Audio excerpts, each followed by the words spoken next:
Good morning, everybody.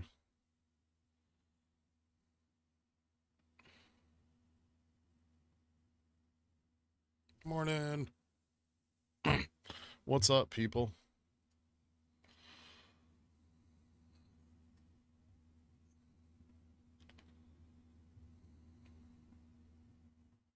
Here's the night owl. Yeah, I'm feeling a lot better.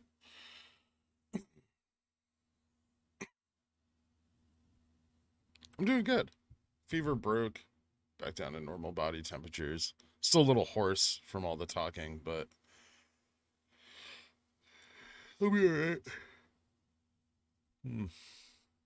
What's up, guys? What are we gonna do today? I got into kind of a deep dive last night on Russell inclusion, which might have been ridiculous. Sweaty sheets. Yeah, it was awful. I had to peel them off of me this morning. Thanks, Luna. Not a lot of people on here today. Talk about the rebalancing.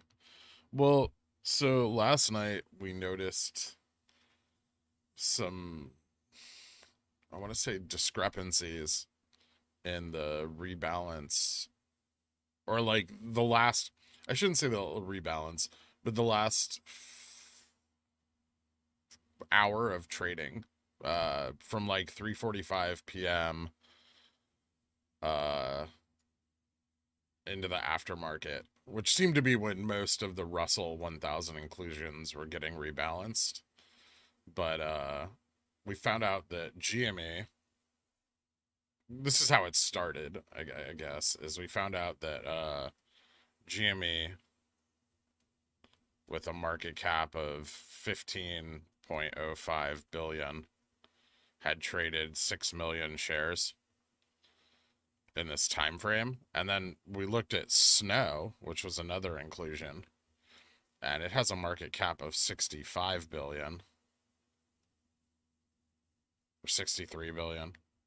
I think it's 63. Hold on. So it's GME 15.05 billion, 6.07 million traded in after hours. And then we had Snow, which had a market cap of 63 billion with 5.3 billion traded in, or 5.3 million shares traded in after hours. So what it looked like, these were both additions, right? But like GameStop has like 3.8 times less market cap than Snow, right? Rebalancing equals fake news. I mean, no. Um, and then, but like, why we were trying to figure out why GME is being weighted more heavily than a company with like 3.84 times greater market cap. Um, it's possible. So currently, like, we're thinking like it's possible that one, it was added to more indexes.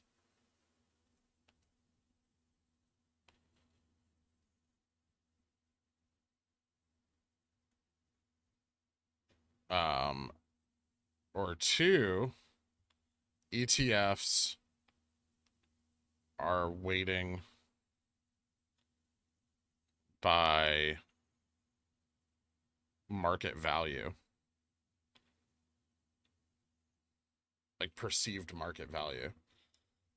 Which in this case would mean that GameStop shares are worth like $950 each. Snow is not in the mid cap. Yeah, I know. But it's in the Russell 1000. So GME was added to the Russell mid cap and Russell 1000.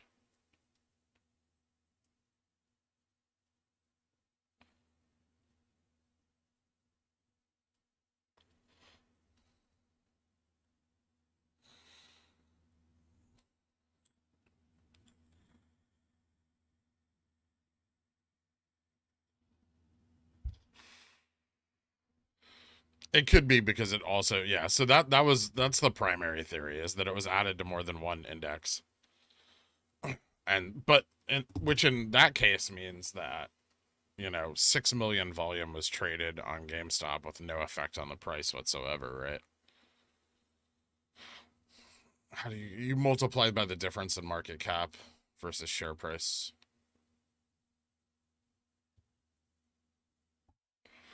Well, yeah, and then we came up with let me see if I can actually just pull up the image.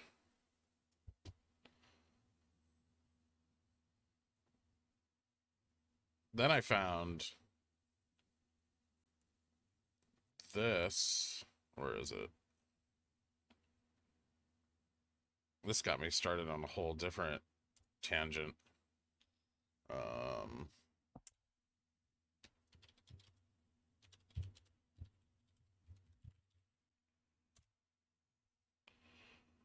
so let me see if I can open it for you guys.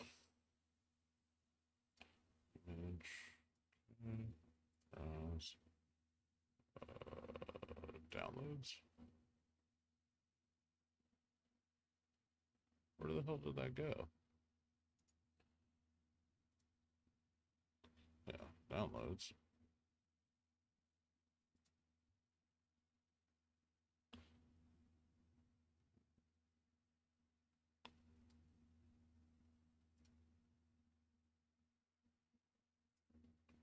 Downloads. Other download folder. Oh, it's not coming up.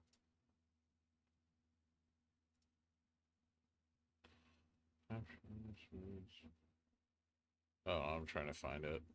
I don't know why it's doing that. I'll just save it to the save it to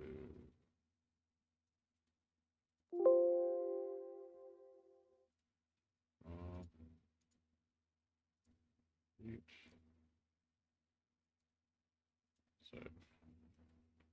Okay, and then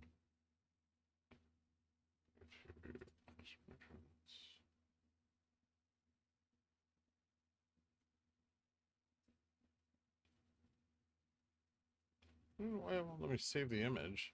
It's super annoying.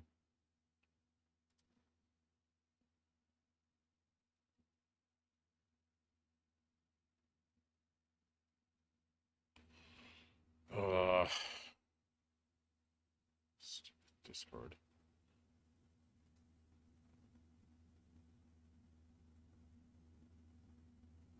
Yeah, 950 from where it's at, even without the squeeze. So we're trying to figure out if the ETFs are weighting GME higher than other additions.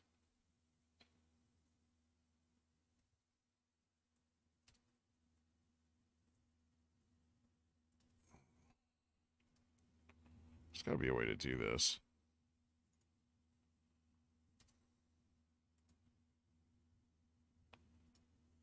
We're just like, open up Notepad.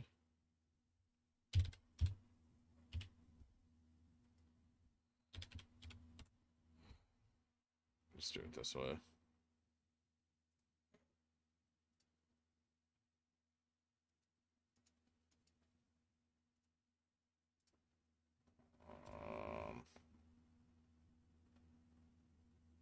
Do capture Notepad. Okay.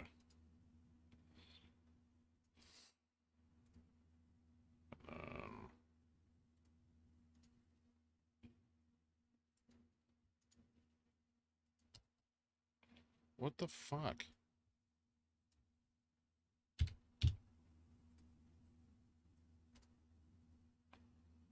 It's just not going to let me do this. It's very annoying.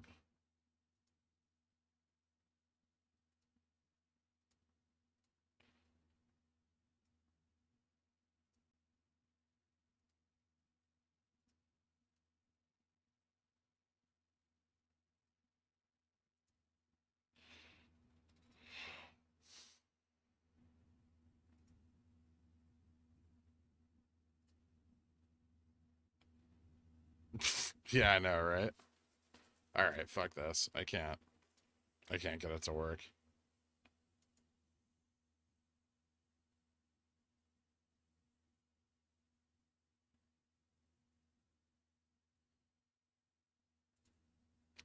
I think I could just open it in the browser. Yeah, I can just open it in a browser. This is the easiest way to do it. So, Chrome. No. There we go. Boom. All right. So if you look here, this is the AMC, like cup and handle, and it's breakout, right? And this is GME currently. So GME is like right where AMC was here on this chart, right? Like our cup and handle goes to here and down. So I don't agree with this wedge. I think it's improperly drawn.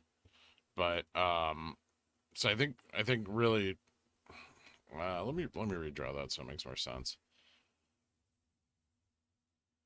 So this is our cup and handle, and this was AMC's cup and handle. They just didn't do it right. But this was their breakout. And we're like right at the base of that. And they went from like $12.21 to $72.26, which was an increase of like 494%. And if we do that on GME from a price of like 209, we get approximately like $10,034 or $1,034 for the breakout, which is also, this is where it got interesting. That was also the estimate for the cup and handle breakout was 1,050. And so it's very interesting that those lined up. And then I have another piece of data that I'm kind of working on that I also think shows a price increase of 1,050.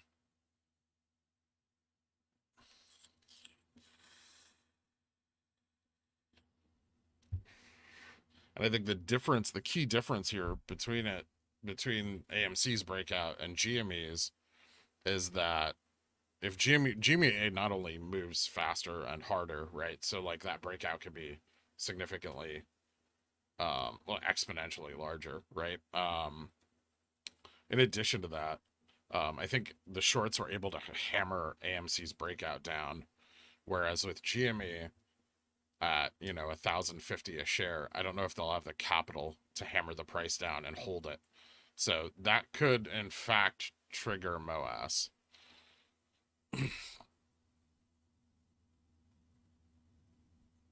Now, why the breakout happened, that's something else I'm kind of working on still too.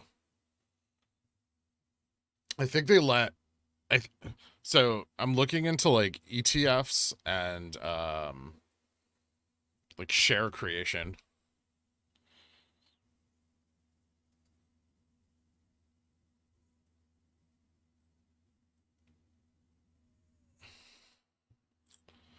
Yeah.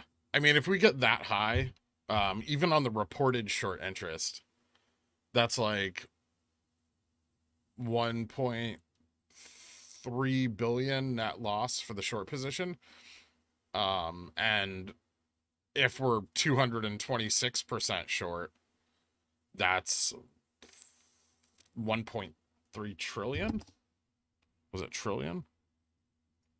Hold on. I have the math. I did the math in the middle of my fever dream last night.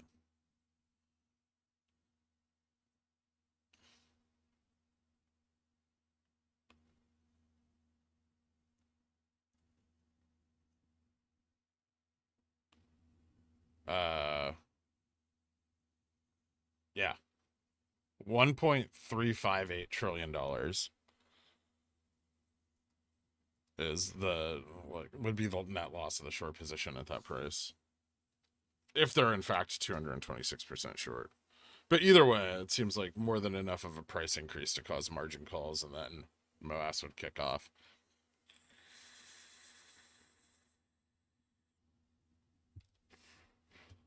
Fever math is great, but basically, I'm thinking here. Let me open TradingView.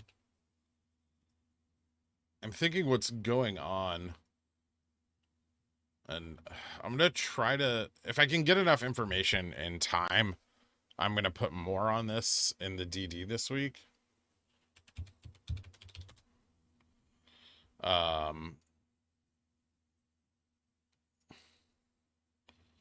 But I think what's happening and what we're seeing in the market right now is these ETFs have been creating, they create these baskets of stocks, right? As part of their role in share creation. So essentially, ETFs are share printers, right? Because like this whole time I've been trying to figure out where are they getting infinite shorts. And I think they might be getting it from ETFs. We could be getting close to MOASS. Yeah. No dates. I don't know if it's going to be Monday. But what I think is happening is these short hedge funds, they weren't short GameStop. Like they were, right? Like GameStop had more interest, short interest on it. But they were short like all American retail. By shorting these like kind of broad spectrum retail ETFs. So they were short like Express because they're shorting this whole basket, right? Because they get this big bundle of stocks and then they short the whole bundle. So they were short companies like Express and Bed Bath & Beyond and AMC, right? And that's why we've been seeing these little squeezes occur all throughout the market. Is they're attempting, I think they're attempting to cover these ETF short positions. So the only one, and the most dangerous one obviously, is GameStop, because other short positions were involved on top of this ETF shorting.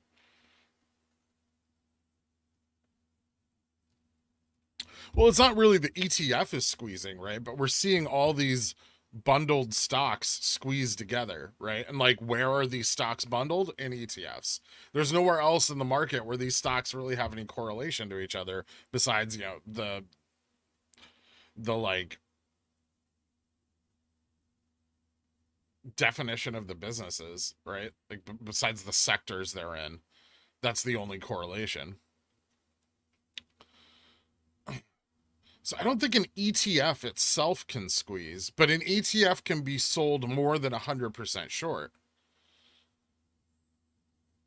And so essentially ETFs can create these baskets of shares, these baskets with no proof of ownership. As far as I understand it. Now, ETFs, don't get me wrong, this could be very incorrect because I don't know that much about ETFs. They weren't huge yet when I was in school, and they're kind of weird. People like study them very specifically. There is like an odd financial instrument when you start getting into them. They don't work the way you'd expect them to. But I'm trying to learn as much about it as I can right now. Yeah, because an ETF can simply just keep creating these baskets, right? And these baskets are a full collection of all the stocks in the basket or in the ETF, right? And then so basically the short hedge fund would get these baskets and they would unpack them and then short all the stocks in the basket and go long on the ones, you know, that they wanted to go long on. And so what I think is happening is GME was just the most dangerous position. So they're squeezing out these other ones. But the Russell move may have forced their hand, right? because the Russell move does something interesting. It pulls GME out of these related baskets, right? Yeah, I mean, it's not cheap, but they make money, right? Like there's a net positive because of arbitrage, so they can make more money by shorting these ETF baskets than they could using the actual shares on the market, right? But the Russell move does something interesting. It puts GME in ETFs that are not desirable to short, right? It puts GME in ETFs with like Facebook and Apple. And so like we were talking before how like kind of like diving like doing this is like just to short GME is like buying a truck for a set of so you could get a set of tires, right? And so it seems improbable, but what if they're buying the truck and then shorting the whole truck? But now they have to buy a more expensive truck, right?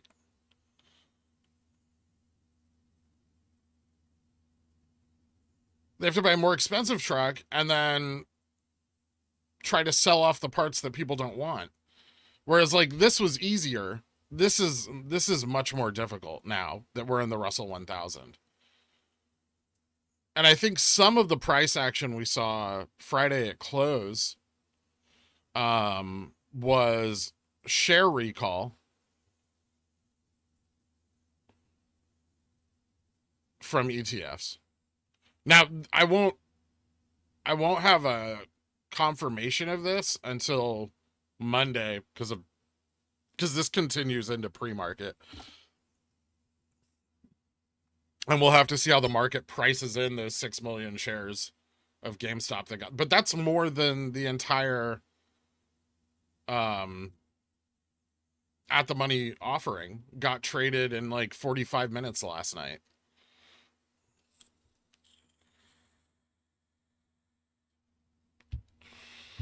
Look at Gap.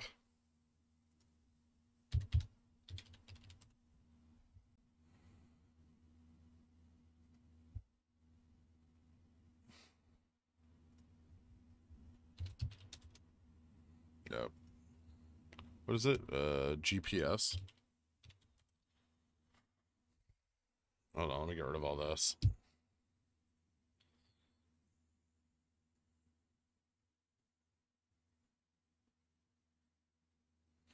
All right, what am I looking at? Tiger Wahoo on this. Thanks, Eric.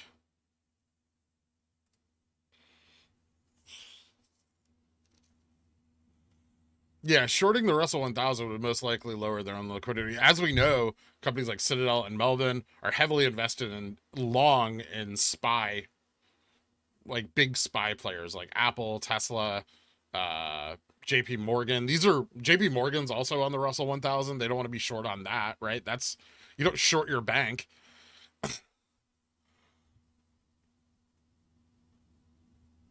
Baskets were a big part of the 2008 squeeze, but it was different. Those were CDOs, right? Credit, yes. CDOs? Were they CDOs? Is that, am I using the right term? I think so. Essentially what they did was they bundled mortgages together and into a basket and then rated the whole basket, right? For credit rating. And what this did was they bundled in a bunch of shitty mortgages, subprime, with prime mortgages. And what this did was it gave the whole basket like an A rating, right? But 60% of the basket was subprime and should have had like a C rating. Collateralized debt obligations, yes. And so these began to default. Now these were sold as being A rated, but they began to default because they were primarily subprime. This is not the same as that. Similar in that, you know, there's another basket being created with like another financial tool being created by basketing things together. But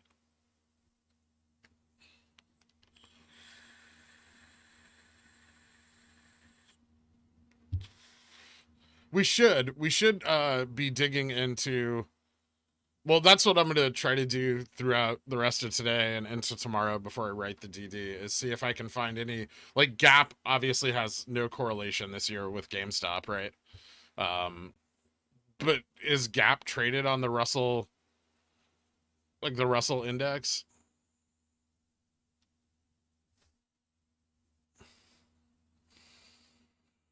Like Express looks just like GameStop, right? Same pattern. BBBY, not the same. Interesting. I know that's Best Buy. BBBY, similar. So I think we're looking for this. I think this pattern that we're seeing indicates this ETF shorting.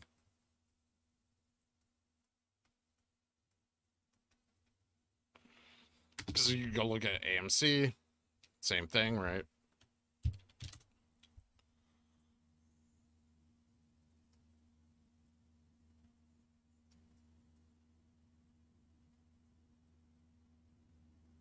Except AMC is obviously run, whereas the rest of them have not.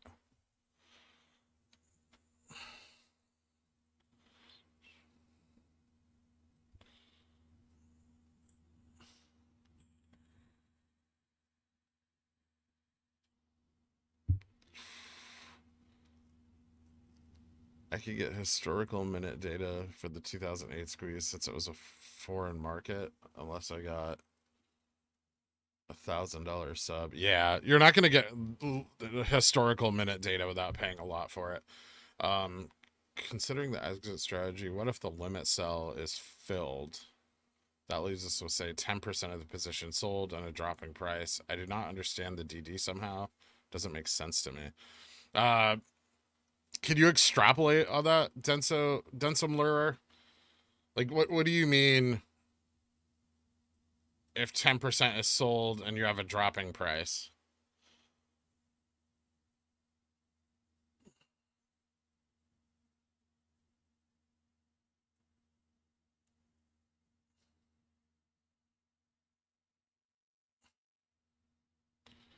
I think they just blew off hiding FTDs this time.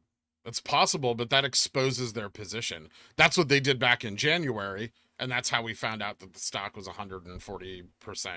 I mean, it was more than 140% short, but 140 reported percent short.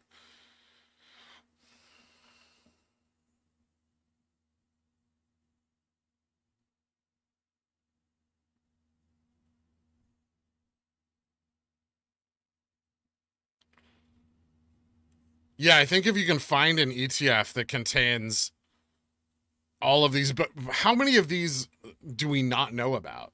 That's my question. Is like, how many of these aren't meme stocks, right?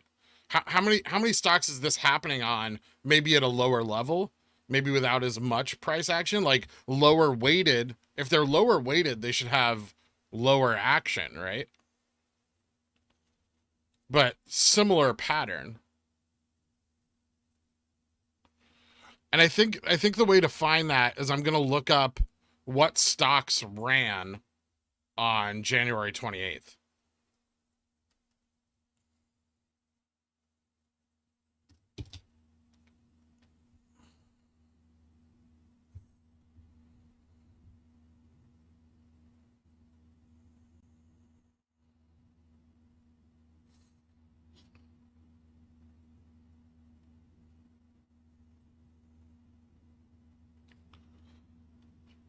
Like, we know about costs,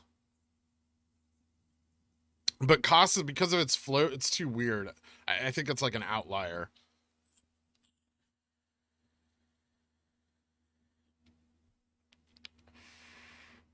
Exit strategy suggests setting a limit sell as order as peaks begin to form in case the price drops. Would the limit sell be a portion or the whole position? So it's a portion, Densum.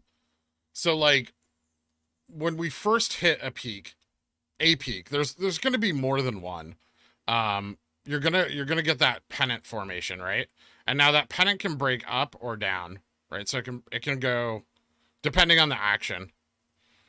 And so what you do is you set a limit, a stop limit here below the floor of that pennant.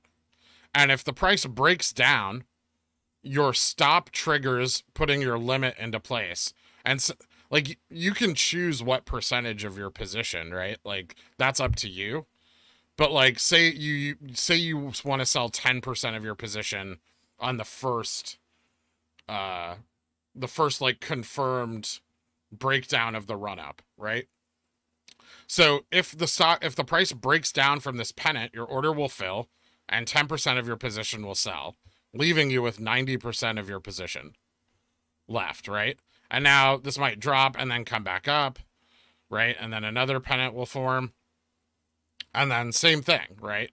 But the beauty of this is that if that pennant forms and the price goes up, your order doesn't fill. So you don't sell anything, right? And then you're free to place another order later on at a higher price.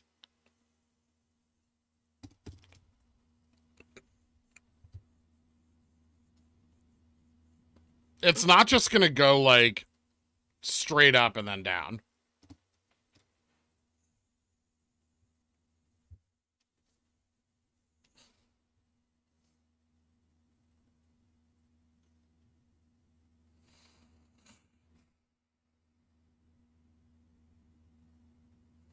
Yeah, I think they hid the initial short positions in the deep calls and then started shorting through ETFs in order to suppress the price. So those short positions that they like built up on GameStop for years, I think those are what we're seeing in the short positions or in the calls. And I think the like net shorting over 100% is in the ETFs.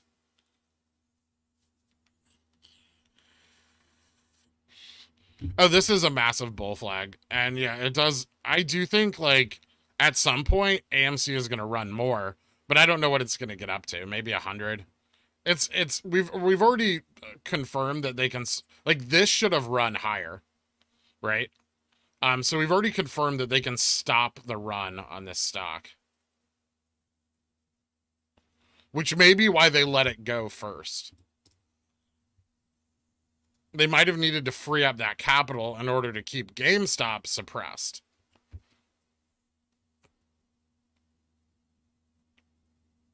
Which could be also why we saw the squeezes in BBBY, why we saw the squeeze in Express. There's been a couple other ones.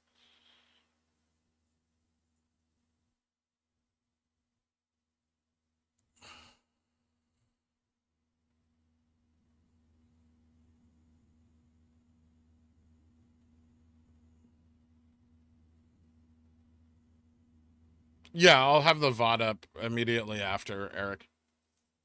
It'll be on the community tab.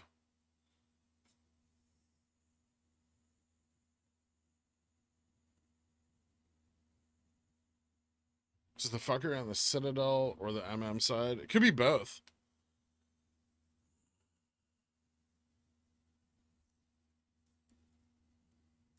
Right.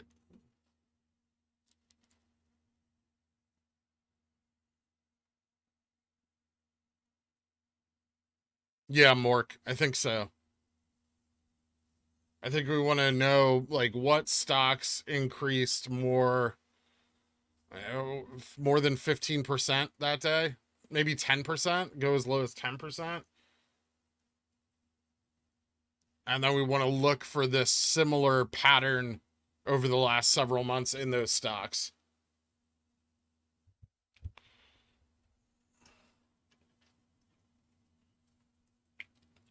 What we want to try to find is the meme stocks no one knows about. right?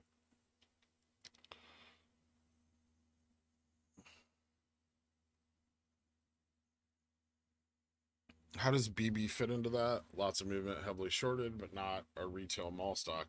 I know, right? But is BlackBerry in any ETFs with GME? Right? So we'd want to find the same pattern in other stocks on January 28th, right? Because that seemed to be the day that the shit really hit the fan. The 25th through 28th. And then we want to see which of those stocks are in ETFs with GameStop.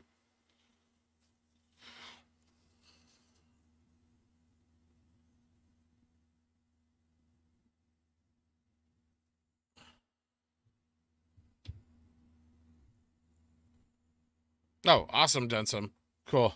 Yeah, just keep reading through it, man. If you don't understand it, look up those limit orders and make sure you understand how to place your orders properly and what each order type does. Make sure you understand that really, really well. It's super important because during the squeeze, all 4 order types have their place.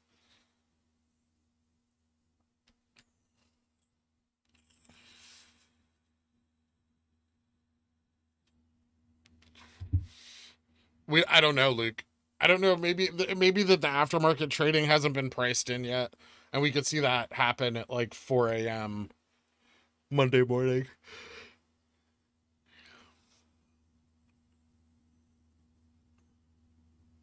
Who's coffee now? Hey, I made it. Awesome, dude. I'm glad you made it in here.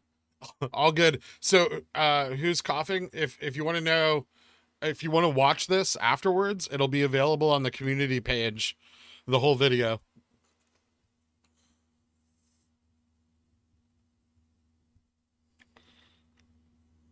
We could start there, but I think that the ETF inclusion may be broader than just the Russell 2000.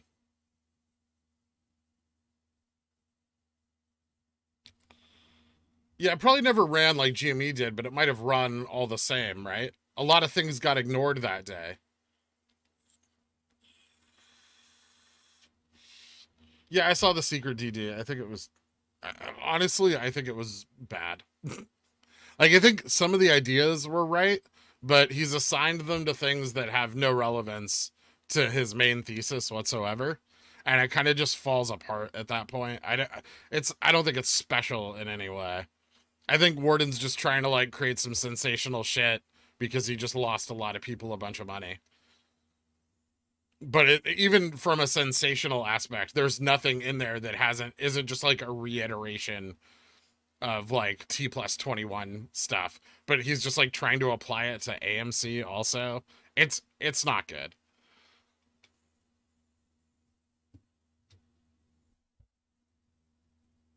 He's trying to say that T plus 21 is net capital requirements, which might be correct, right?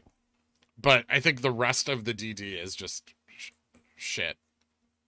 I don't feel like being nice about it. It's complete shit. Would paper handing AMC inadvertently be positive for GME as the short hedge funds would lose their cash cow? Possibly. Like, I mean, when they create these baskets, they can go long on some, right? And short on others. When they break them apart, they can choose what they short and what they hold. So it may be that they're long some of these stocks and short others. So fucking with options this week, I'm going to focus on drawing pennants or pendants.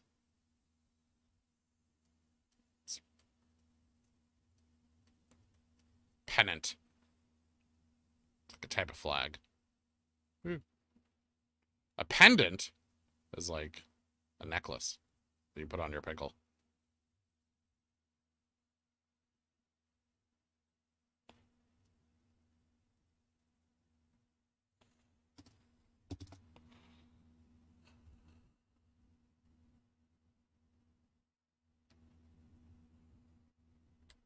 He started losing me with DFV tweet frequency. Yeah. Secret DD. Haha.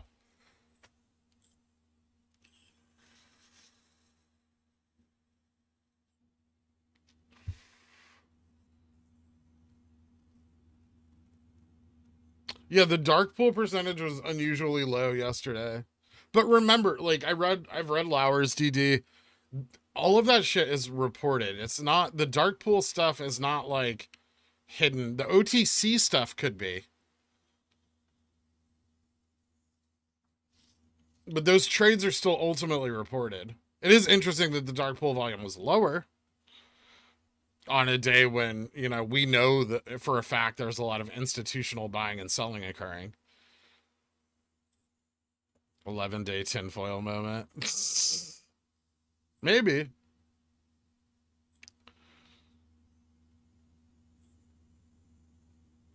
Where does 11 trading days bring us on the cup and handle?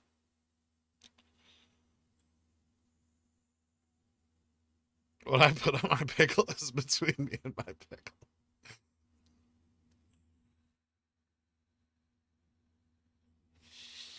T plus 35 seems to be the more accurate cycle, but I don't know. It's they all seem so.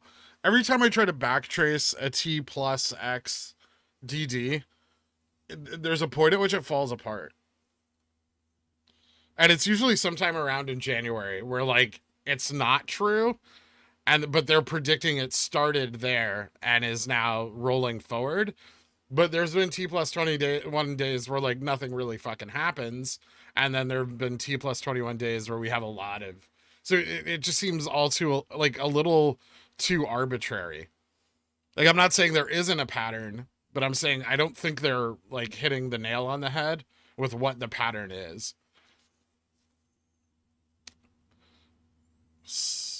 What you would specify for the stop and limit prices, like how far apart dollar wise. Like usually like if you're using stop limits because of like you use stop limits and volatility.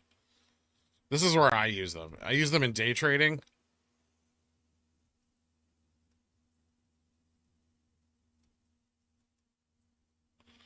And like what I'll do is like say a stock is up to $10, right? And my like profitable exit is at like 9, right? But it might like it's formed a pennant, but it might still run, right? Like it could just break up and keep going. And so what I'll do is I'll set, like say the floor here is at 10, right? And I'll set the stop at like 950, and I'll set the limit at like 9. And so that way when the stop triggers, I'm selling between 9 and 950.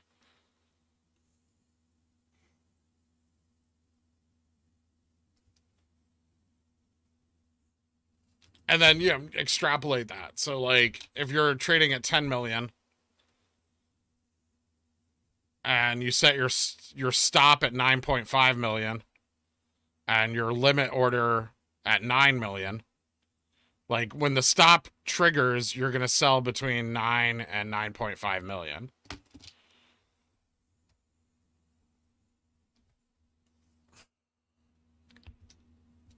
But ideally, it just keeps going up, right?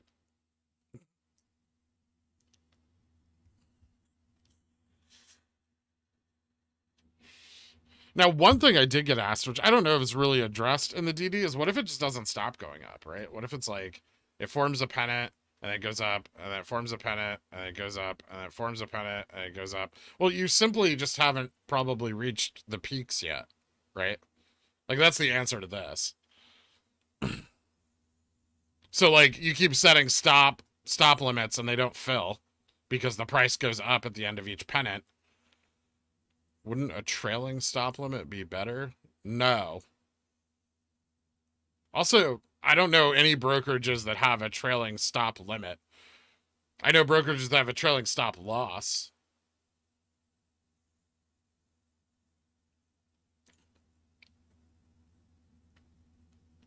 And I guess you can have a trailing stop limit, but you have volatility, right? Like you have huge price fluctuations. So like if your stop chases up here and then like the price drops a little, you're going to fill with a trailing. So you don't want a trailing. Trailing would be bad. Because then you could end up selling at a point you don't want to.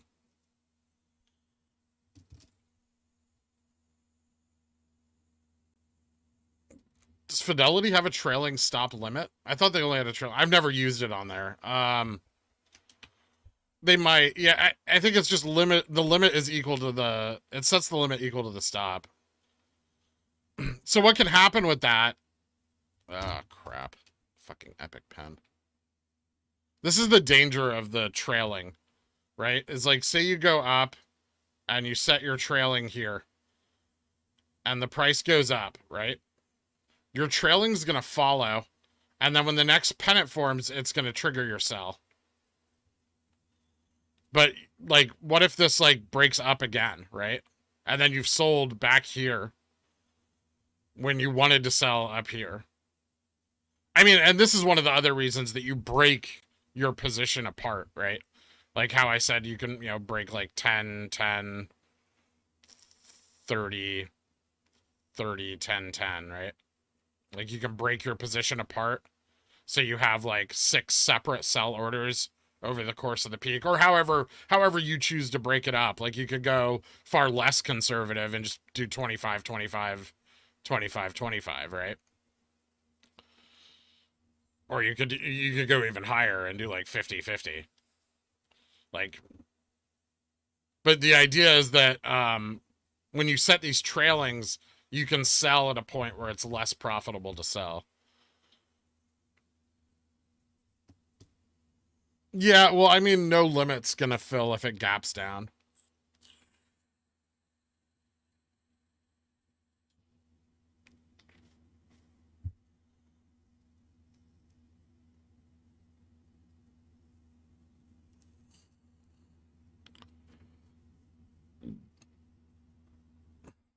Yeah, you have to be active. There's no way to properly trade this without actively trading it. And that's I mean, that's a big part of why I wrote the DD the way I did from that day trader perspective, because for that moment in time, you will all have to be day traders. If I were sick, I'd be lying in bed talking about dying, and here you are sharing wisdom that can literally change people's lives. Thank you. Thank you so much, Luna. I appreciate that.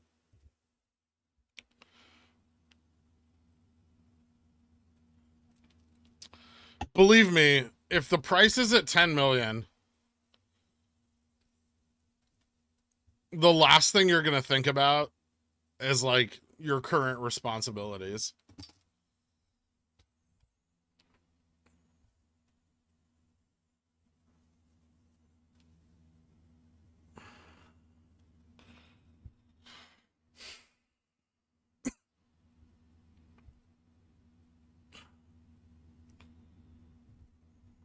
Is that it? Have I caught up with chat?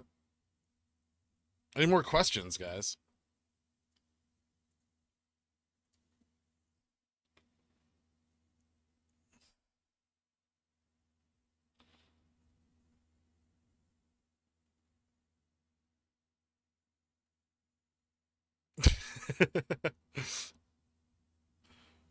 All right. Did you read 011? No, I didn't. Not yet. What is it? What does it do? Fill me in.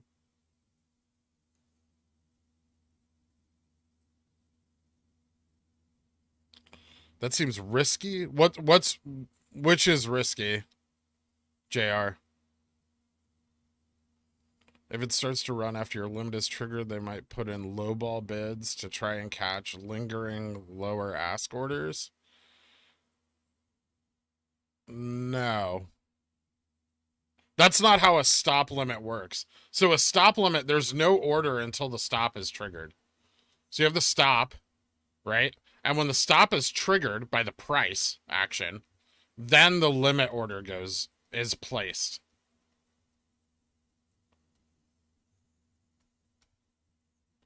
But the limit order never goes to the clearinghouse unless the stop is triggered.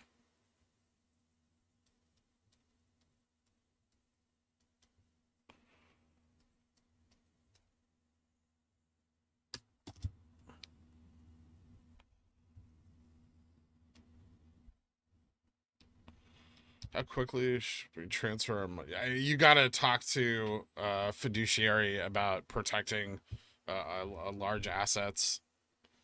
You could go to your bank and ask them, be like, this is not an uncommon occurrence. Like, people inherit large amounts of money and stuff like that. So your banks and brokerages would know best how to handle that for you. I can't really advise you on that. A, I don't have any idea. I'm not a banker. And then B, like, I know Fidelity will break your money up into multiple accounts. They'll create like an account sweep, where they break the amount up into millions per account, in order to spread out your insurance. Thoughts on banks and crypto dropping?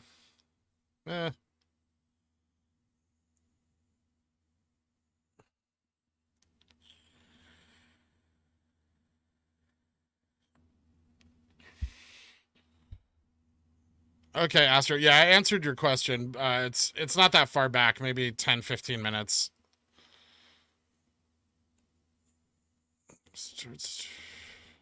How much money is too much money? What's that $10 move about, right? Or should it have been more with that volume? It should have been more. We traded 6 million. So if a 5 million sale, 5 million share at 5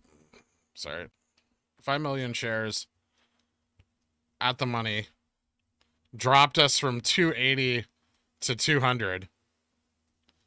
A 6 million bought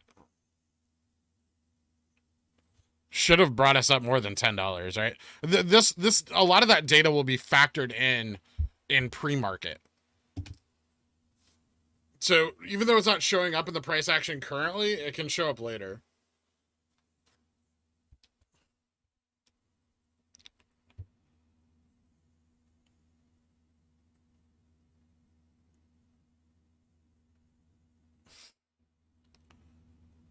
I think your money's safe until you talk to a fiduciary, but you can talk to a fiduciary now.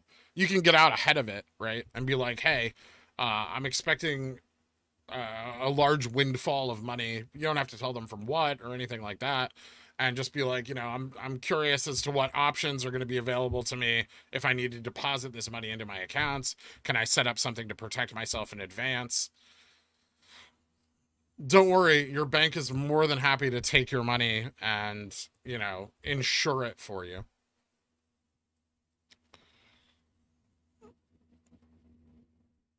I have no idea. Maybe turns off short hedge fund trading computers and let the DTC take over, or segregate Citadel from DTCC so DTCC doesn't have to put up capital past what Citadel is worth.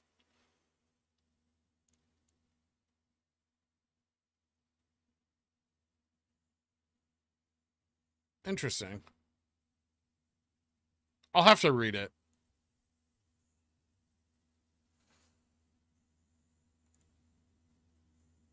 Also, who gives a shit, right? If the stock is trading at 10 million a share and you fill at 9.5 or you fill at 11, like, what the fuck difference does it make at that point, right?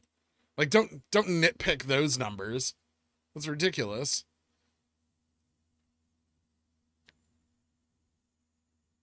Obviously you want to, like, exit as best you can, but, like,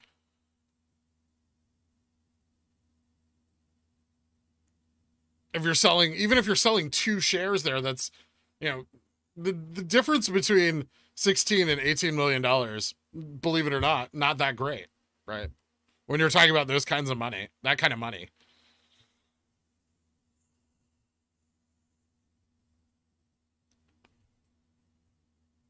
Your local credit union has a guy named Fred. Yeah, I don't know about depositing that kind of money into a credit union, as they're not usually FDIC insured beyond a certain amount. Credit unions have weird. They're weird. I don't know. I wouldn't feel comfortable putting that kind of money in a credit union. Maybe some, but not all of it.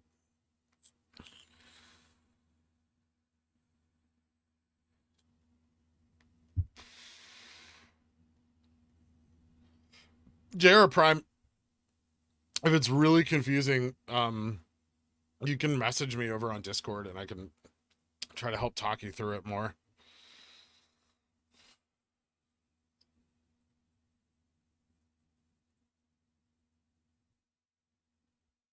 Yeah.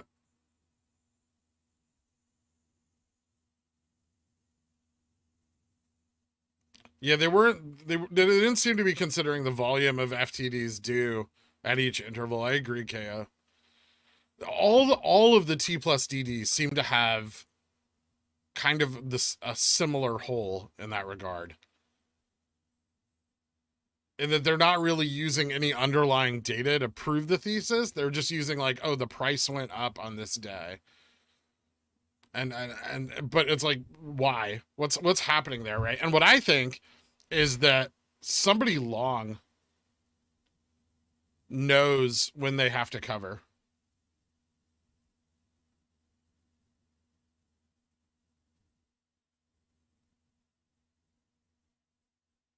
Right? And on those days, the longs are buying in, which is pushing up the cost of short hedge fund covering those FTDs. And that's why I think we're getting this like whatever staircase you want to call it. That's why I think we're getting this like pattern of ever increasing floors, right? One of the reasons that and they're no longer able to suppress the price through ETFs as much as they were previously. But I think someone long is driving, like it's like they're slow squeezing the short hedge funds, right? Because they don't have to, if the short hedge funds are already covering FTDs, they don't have to buy a lot to keep the stock running, right? Because they can buy a little bit and then let FOMO buy in and retail buy in and the short hedge funds buy in, and all these things push the price up. And then the short hedge funds have like a much greater range to attempt to push the price down to. So our last floor was at like 157, and now we've seemed to settle around 200. Before that, we were in like the 130s, right? So it keeps going up, and the more expensive the stock, the more expensive it is to suppress the price on it.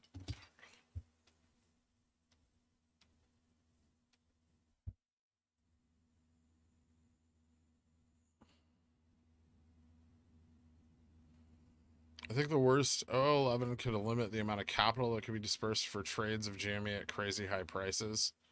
Possibly. I mean, the shorts still have to be covered, so they can only limit it so much. I can't say this enough. There's not going to be that many people left. When this stock hits $1 million, I guarantee like less than 5% of the people holding it currently will still have shares. People are they're gonna panic sell. They're gonna sell low.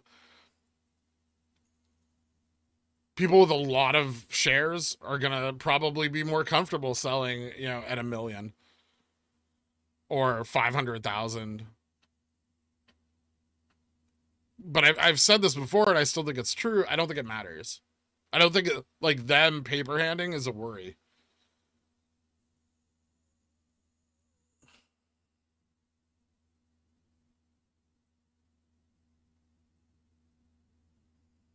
So the number of shares sold at those astronomical price points, I think will be very small in comparison to the current float held. Like I know there's a lot of, I guess you could call it fanaticism on super stonk, but even that will bleed thin as the price goes up. I mean, Warden's got an entire server of people that are ready to get out at $1,000 to $10,000.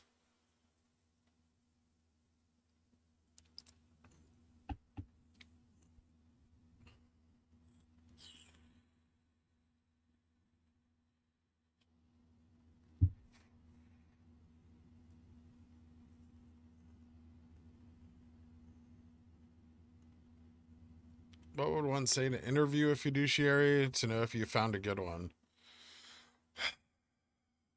I mean, the first thing I would do is look into their licensing and see if they've had any, suspensions or anything like that. Any strikes against them, right? And then after that, look for strong recommendations. Ideally, they're backed by a big enough firm that if any fraud occurs, you're covered. Independence, I would be very cautious of, like independent financial advisors, independent bankers. Talk to you want like an attorney, a banker, and then ideally you want like 2 or 3 of each of those to watch the other ones, right?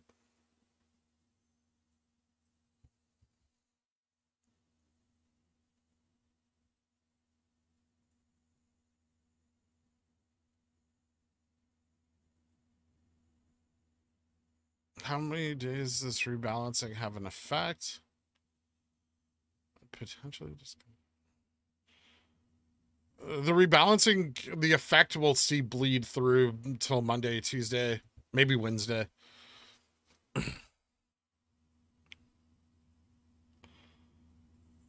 Market disruption event, potentially disconnecting 1 or more participants, and changes to confidentiality stuff. Okay. I mean, I'll have to look into 011 more. I'm not a lawyer, but I'll check it out. FICC and NSCC made almost identical filings as well yesterday.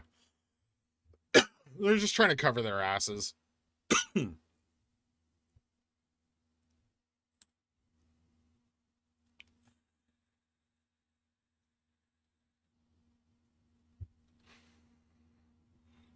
No worries, man. Which question were you spamming?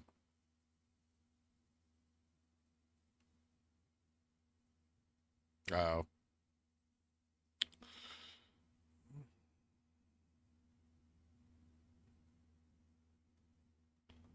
I'm afraid it'll just get rejected if I try and get ahead of it. No, because like people inherit, you could be like, my grandma's leaving me $50 million, right? Like this kind of shit happens all the time. Like money transfers hands. It's not some, like if you have, especially if you have a big bank, it's not something they shouldn't be able to talk you through and handle, right?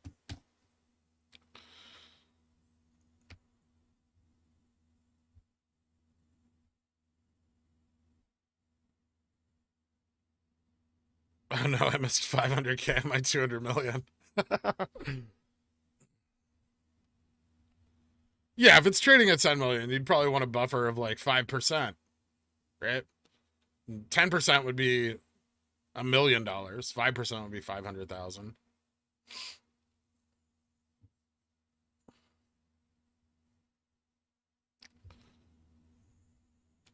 Oh, the local Fidelity office is starred in my Google Maps.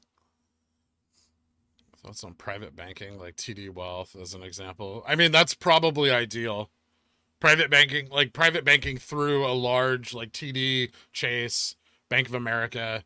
Um, like private banking is probably a good place to place money, but I mean, talk to them, see how protected you are.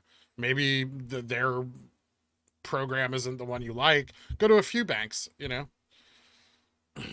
can open accounts with nothing in them, free, especially that kind of account.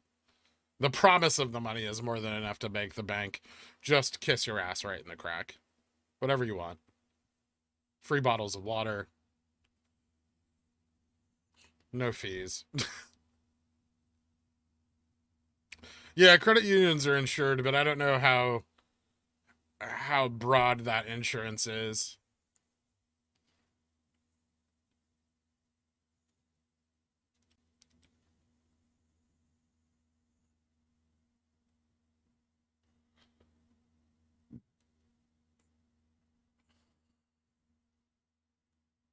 I know with like Chase private banking, they'll insure your account for whatever it's worth.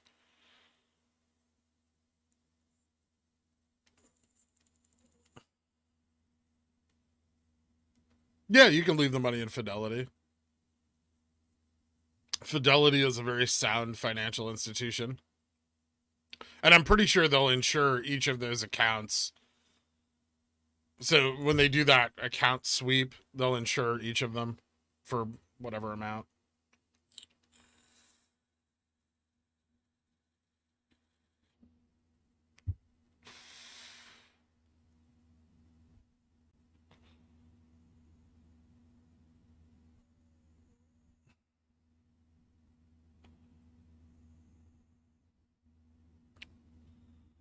Ticker FOSL, nowhere near as pronounced as GME. FOSL? So I did hear things about FOSL. This is January's run up. Okay. So FOSL can get added to that list. Because that looks just about right. Its action more recently is like not the same, right? Like I guess we kind of see the cup and handle there.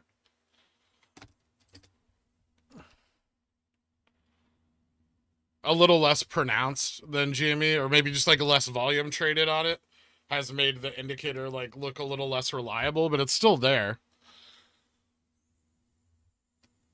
So FOSL can definitely be added to that list.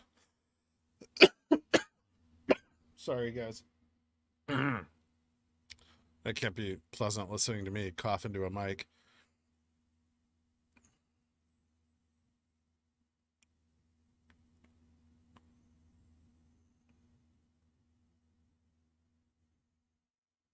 National Credit Union Share Insurance Fund.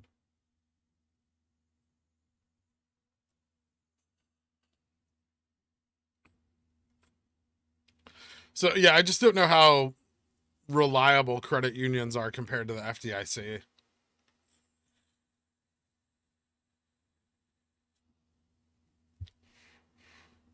Especially given that like post MOASS, we could be moving into a period of like extreme economic volatility, right? So you're really going to want your money, like whether you trust big banking or not, you're going to want your money with an institution that has the capital to protect it, right? Or I guess you could just get it, withdraw it all and stick it on a pallet. Watch out for rats, though.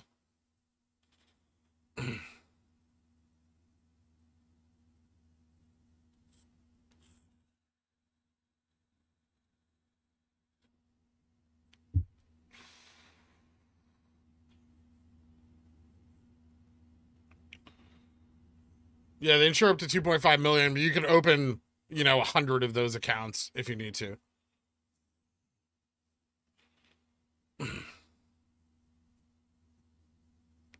Thoughts on Schwab customers being asked if they wish to lend their shares out?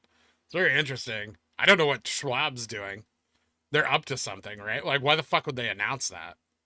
Why wouldn't they just borrow the shares that they can borrow? I mean, like, it's a little suspicious. Like, I don't know whose side they're on, right? But like,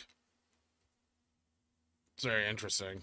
It could just be like an automated thing, like they see profit in lending out their shares and they're letting their clients know about it. It could be something as benign as that, but it could also just be like, hey guys, there's no more shares, you know?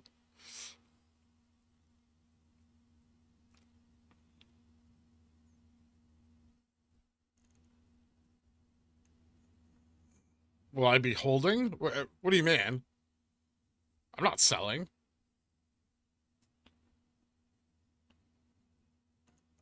I'm 10% of my shares, I'm not selling at all. I have no intention. I have an entire account full of shares. I have no intention of selling.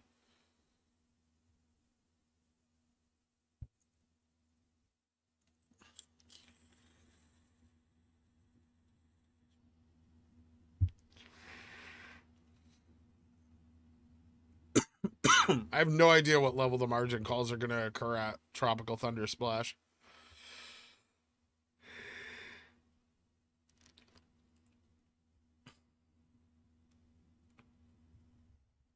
Or factor the liquidity rule changes? Probably not. Yeah, a lot of the new rule changes probably greatly affect any T plus cycle that might have been in place previously.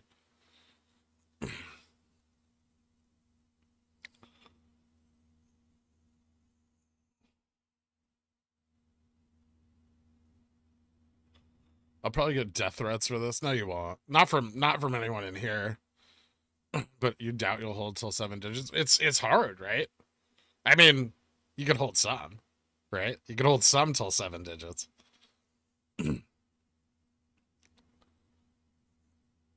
If you think you can hold to 6 digits, you could definitely hold a little bit forever.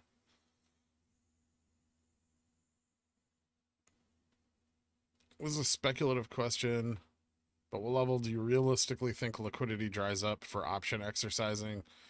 Is there a good way to estimate it? Say I had a 250C and wanted to exercise, but need more capital from a higher price. Well, a 250C to exercise would be what, $25,000?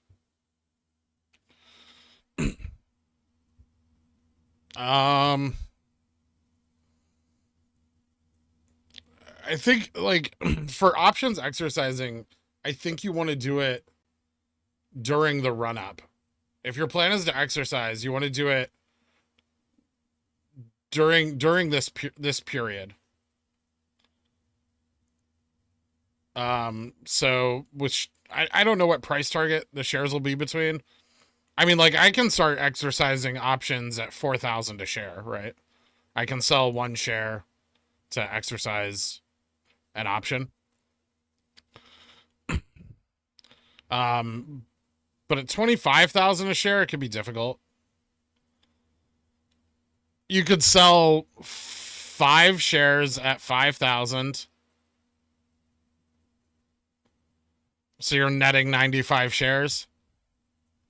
That's still, I mean, that's still good, right? And then also, the more people that do that, and there will be a lot of them doing that, the more that drives MOASS, right? Because that's like, for every person that does that, that's another 90, 95, 99 shares that have to be located, right?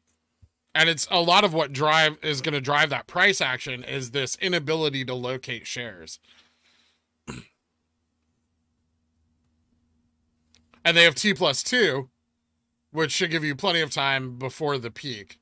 But I mean, I wouldn't try to exercise those at 25,000 a share, right? Liquidity could be a lot drier at that point.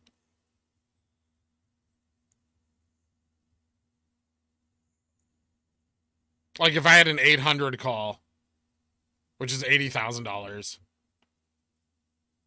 to exercise, I would probably look to be selling an equivalent number of shares at around 5,000 in order to exercise that.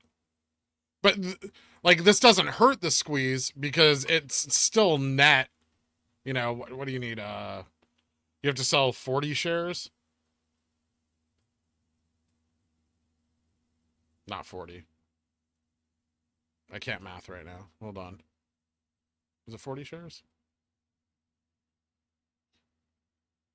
Yeah. Right? No. That's wrong. My brain's dead. It just died. What can I do? 16 shares. Idiot. You have to sell 16 shares. But you're still netting 84 shares, right? $84. 84 shares. So, like, you're still essentially buying 84 shares when the price is at $5,000.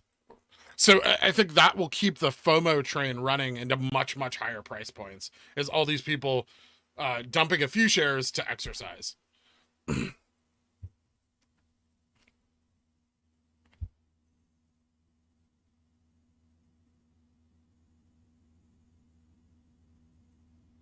They don't realize the bull on the porch is actually Mount Vesuvius. Yeah.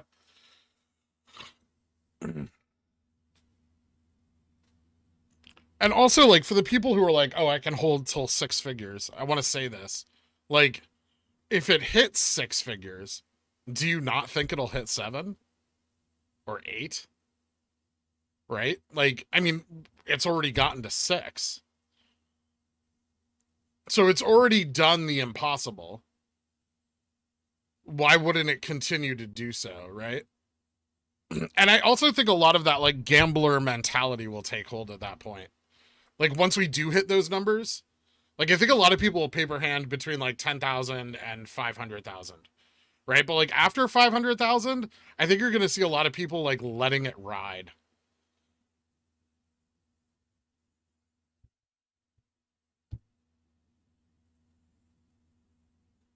Like, I've seen 100 dudes sit at a crap table and go from, you know, $1,000 to $600,000 and let it ride all the way till it was 0, right? Like, there's definitely a mentality there.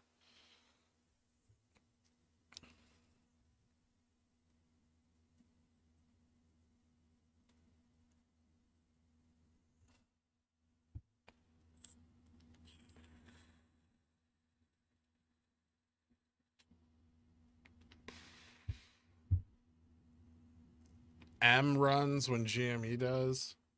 What's M? Macy's? Hmm. It ran a little bit back here, but it's also just got like a steady uptrend. They own a lot of real estate. Still cup and handle though. The formation's still there. So it looks like Macy's also due for another run.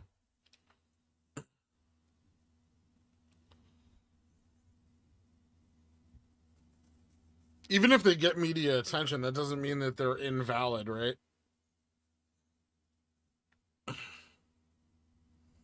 Like, it definitely didn't get as much like Wall Street Bets attention.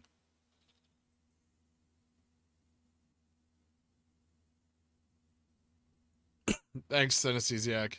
I feel a lot better. Say my fever's gone, so that was a plus for now.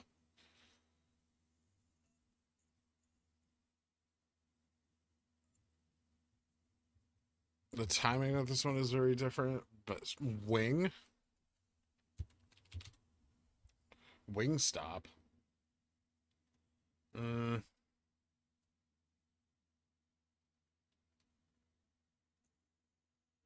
Yeah, no, I don't think so. Wild year, but this I think this might be too far removed. This is more like food. I don't know. It's a possibility. 5, no.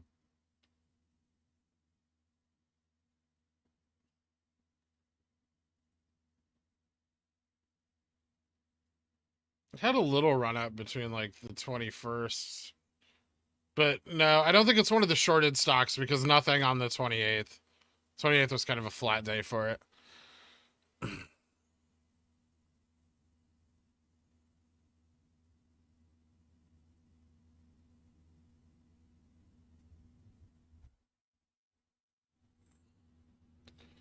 That's funny. How many people? Yeah, how many Charlie? It's really interesting. But like, how many people are going to get locked out of their accounts during MOASS? They won't be able to sell their shares, right? It's going to happen. There's going to be people that like FOMO out and in, and like probably a lot of them. And there's a good chance that some of those people get their shares locked up for whatever period of time, or get day trade restrictions and aren't allowed to sell. There's a lot of like outlying factors that can cause people to hold through the whole thing against their will.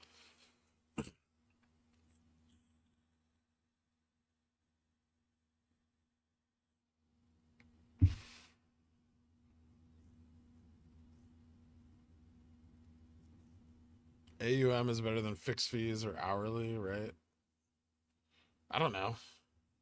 Yeah.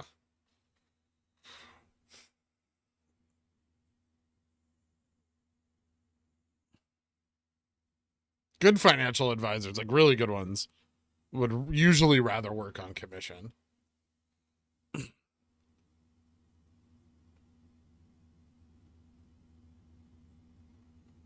Well, their job, a lot of their job is impressing clients, so I wouldn't rely on them impressing you too much. Do your due diligence, right?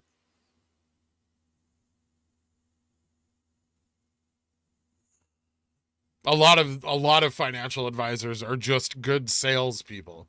Don't get sold a bill of goods, right? Get sold on the fundamentals. It's just like investing in a company.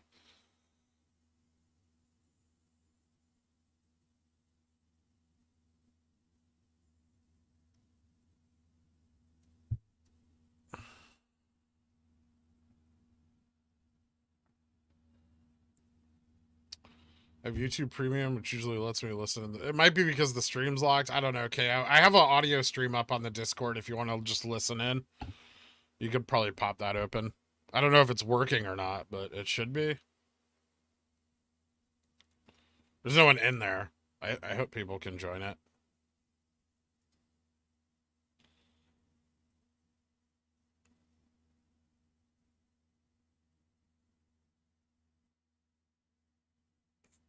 Thanks, Dylan.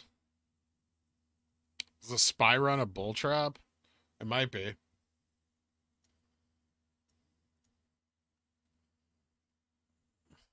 Be a long one. In instances where the market's crashed, it's usually run a bit right before it does. But I've been hearing a lot of things from people that, just the kind of the general feeling everywhere is that the market's not doing well.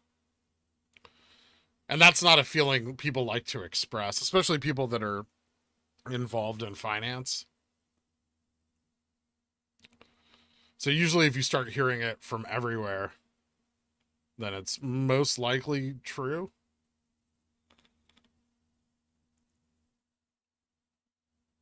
I mean, there's always the guys like Burry that are just like, oh, the market's crashing. But like, most people never want the market to crash. So if they're saying that the market's crashing,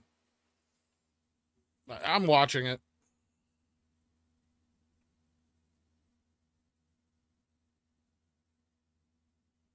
Yeah, I saw Wing. I don't think it's applicable.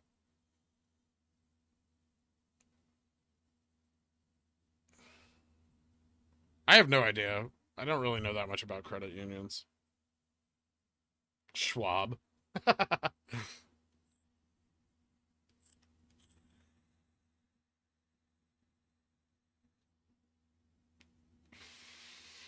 don't have TDA or Schwab. I have a Schwab brokerage account, but I don't use it.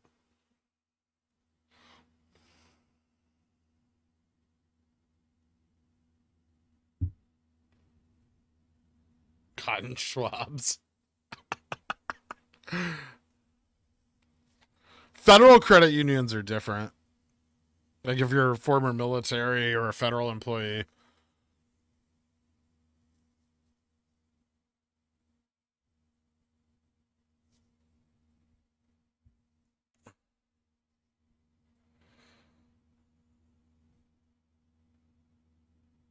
Will I be holding it a million? Yeah. If it hits a million, I'm just fucking holding to the moon, right? Like, I'm definitely not going to sell at that point. Because if it can hit a million, it can hit 10. Right? It's like catching wrenches.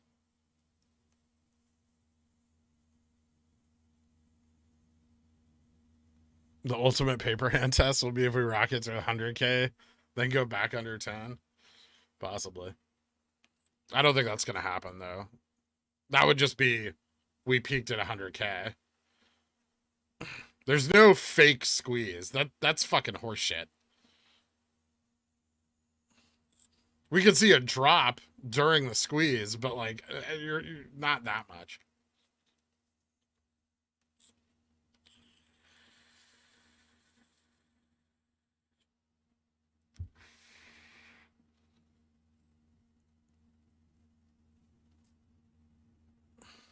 The options are hedged to a point, synesthesiac. Options are never hedged 100%. They should be legally, but they don't.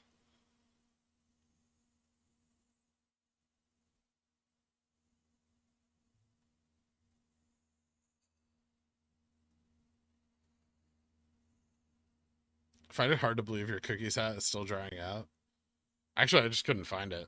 But it doesn't matter, right? There's no market action today. I can wear this hat.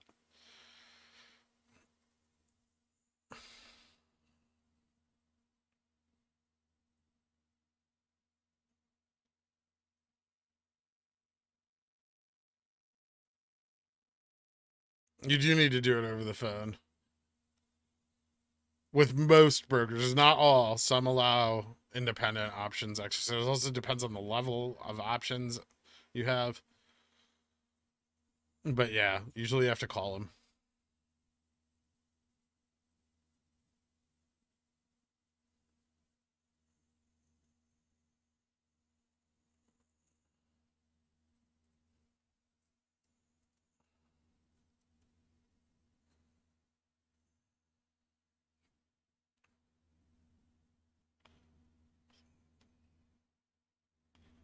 Credit unions are insured the same way banks are for regular savings accounts. No idea.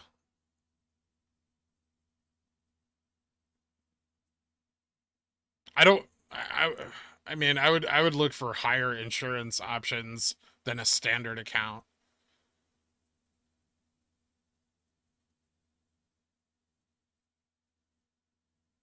Good morning, Willie.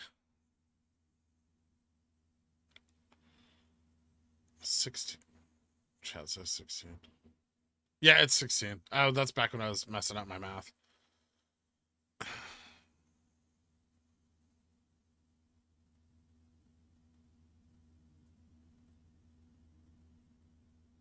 I think I had 250K. I'll paper him my job.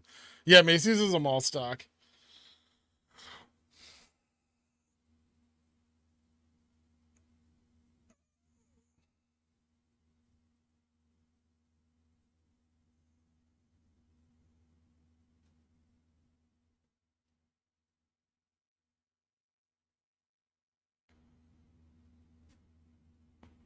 I don't know. Save your sick days for MOASS. I don't know what to tell people. I don't have a job, so it's not like a concern of mine. I understand it's a concern for a lot of you, but have we discussed first in, first out versus other options?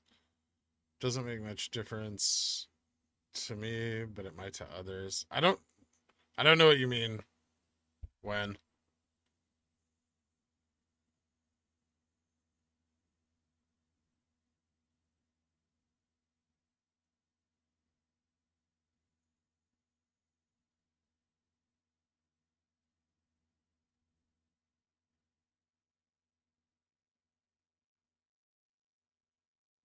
FOMO will hit if we break 1K.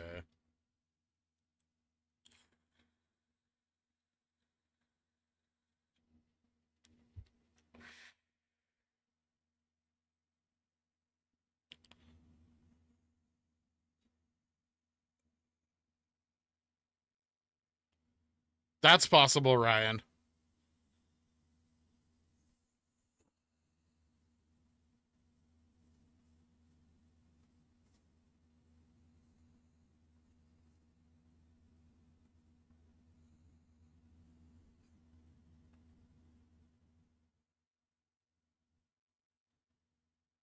Just got in. Did I miss something important? Can I get a 20 recap?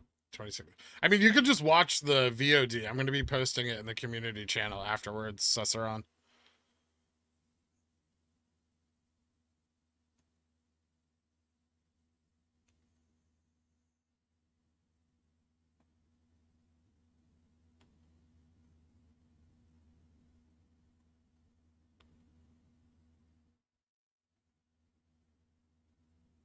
Catching wrenches. Never heard of it. It's from a movie called Dodgeball.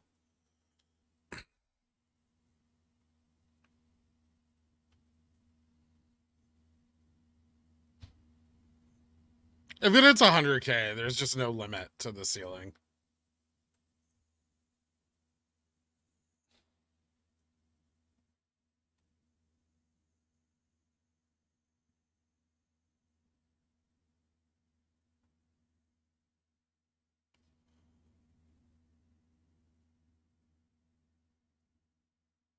Oh, yeah. I think big money is just going to buy in when they think MOASS is happening.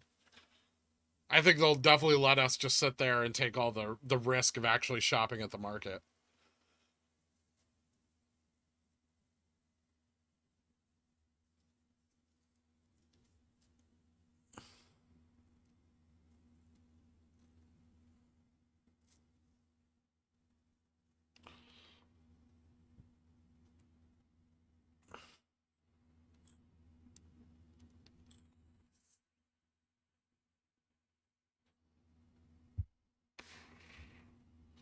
The quote from the movie is that if you can dodge a wrench, you can dodge a ball. And so they throw wrenches at people in order to teach them to dodge a ball. So like the idea is that if the stock can hit 100,000, then it can hit 10 million. Right? It's not falling knives. It's not the same. It was maybe a bad analogy.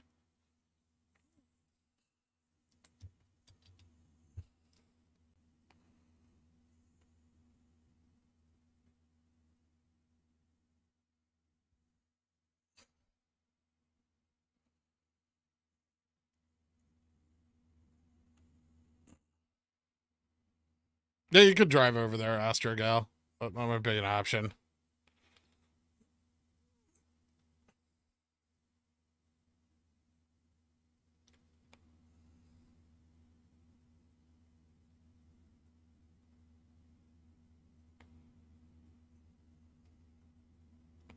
Play, LB, FL, AEO all had huge trading days, all mall stocks.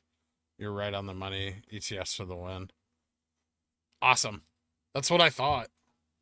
Can you, Ryan, can you make a note of those stocks? Like, can you put a list, tag me and put a list in the GME Russell discussion channel? Or in Dillionaires would be even better, like a non-public channel.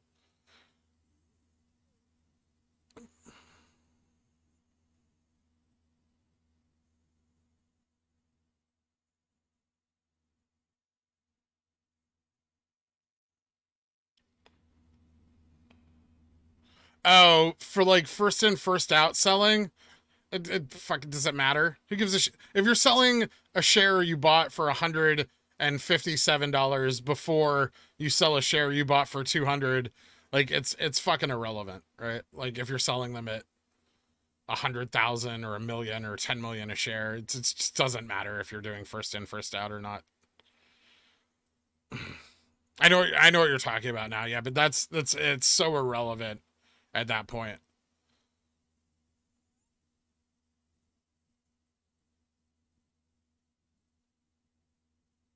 don't don't try to like dig too much into other things, as it just adds confusion. Like that's like a thing that can just add confusion. It doesn't matter at all.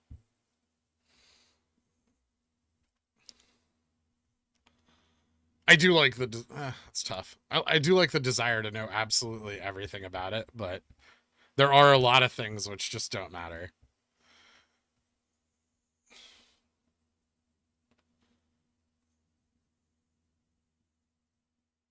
Yeah, I agree. Just briefly hitting 1K may not trigger liquidations, but it'll definitely trigger fucking margin calls.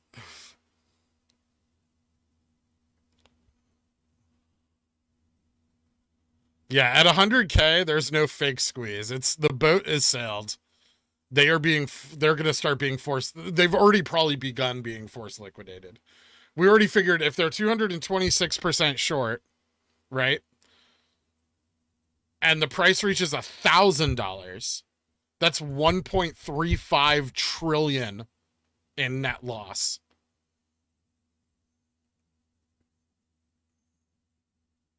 If it hits $10,000, you see what I'm saying? Like the DTCC and their insurance, they're not going to wait around for them to come up with capital that they don't even have access to, right? They're just going to force liquidate them. Because every second at that point they wait is more money they lose.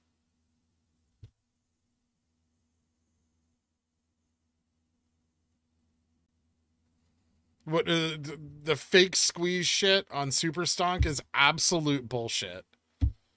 Like, oh, we're gonna go to 15K and then drop to 200 now. If we go to 15K and drop to $200, the squeeze is dead. That's what that would indicate.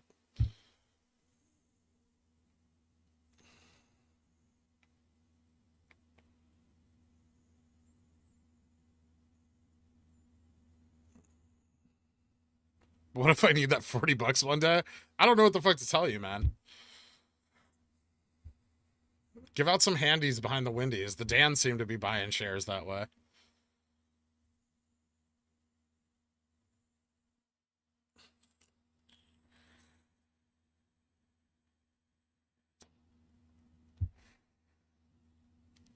I think it'd be long before we hit 100K that you're just holding on for the ride. But yeah.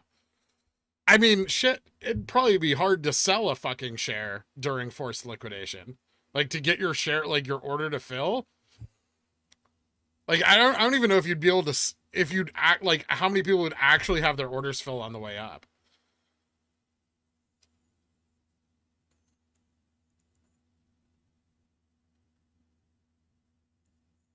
It's going to be hard just to get a fucking order in at that point. I'm hoping that when it reaches the peaks, they switch to manual trading, because that will slow things and volatility down significantly and make exiting much simpler, which benefits both them and us. So it's reasonable to think that that will happen. They've done it previously during high volatility. Algorithms can lose them billions of dollars at that point. So yeah, 1.35 trillion at 1K. It is a lot of fucking zeros. Superstock actually works best if you mostly avoid it. Just, I don't want to say avoid it, right?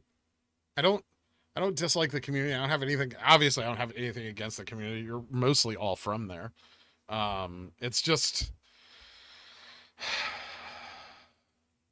you got to wade through a lot of bullshit to get to the good stuff, unfortunately.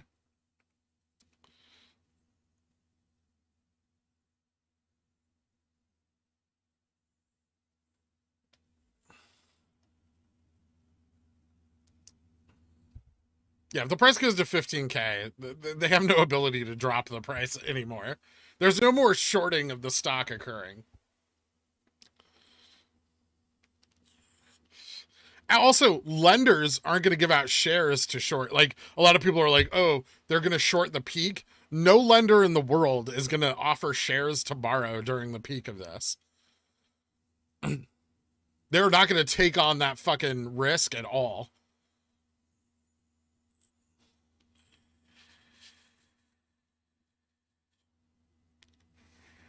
I think that's why you see those deep out of the money puts being bought, because that's the only way to play the downside of MOASS, is to buy those now.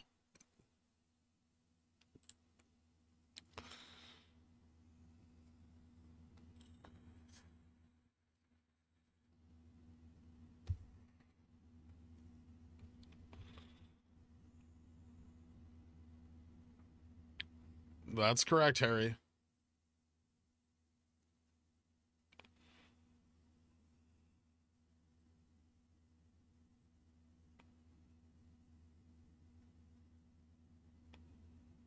I'd use the old one. If the new one, like if Fidelity's new thing fails, just make sure you have both downloaded. There might be less activity on there.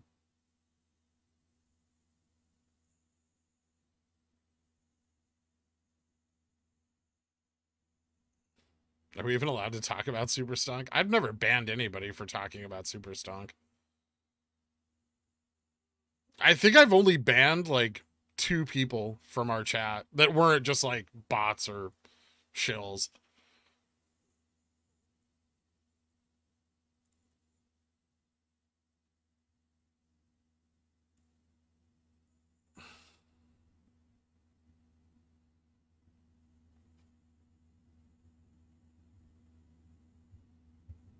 For was this one?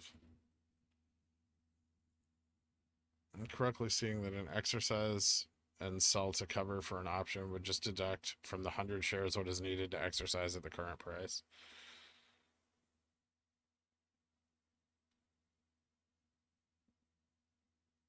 Oh, okay. Yeah, that works. I think you have to have a margin account to do that, though. I don't have any margin accounts. So if it's like something that is only available to margin accounts, I won't really have too much information on it. The LIC Casino guy was not a bot. I meant the subs announcement this morning. What's the subs announcement this morning?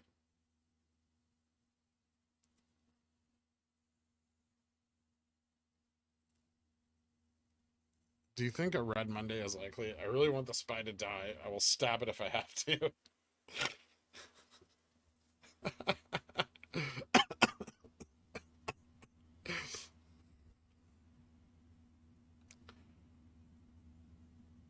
They seem to be onto something great. Yeah, I'm going to keep banning them because it's annoying. Don't mention super stonk or banned. Well, I think people need to stop posting it as SS because that has connotations which I don't feel like being associated with when the news media comes to, you know, fuck us all over. I don't know. They're like bandwagoning and like jumping in other forums and being like, "Oh, look at Super Stonk. I don't like your bear thesis." But I don't talk about them outside of Super Stonk on Reddit anyway, so I don't want to be associated. If you're smart, you wouldn't be talking about Super Stonk at all because most people think they're crazy.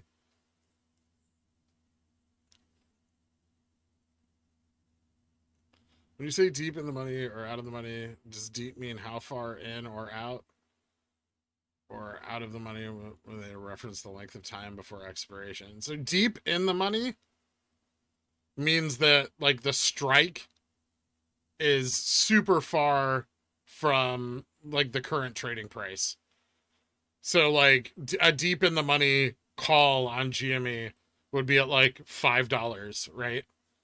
And a deep out of the money call would be at like 800.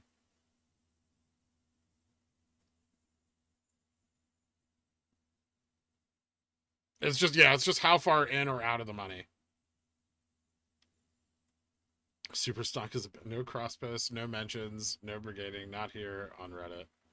Yeah, I don't care what their thing is. I don't talk about super stonk anywhere else anyway, so it's irrelevant.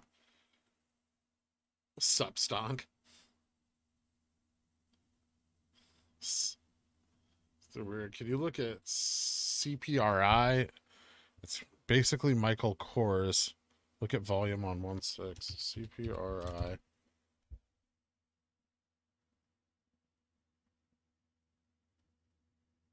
That's interesting. That could have just been like an institutional buy-in. What's their float? They have a pretty big float. Someone bought in there. Corporate actions, insiders.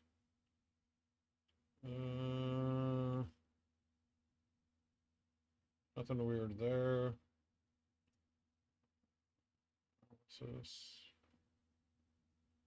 Financials.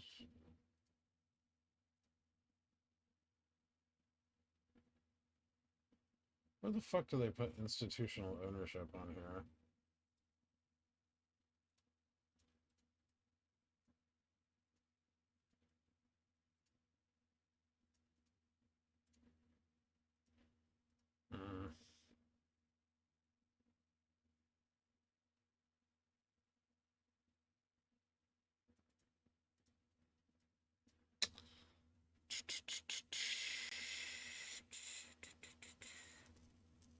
I don't know.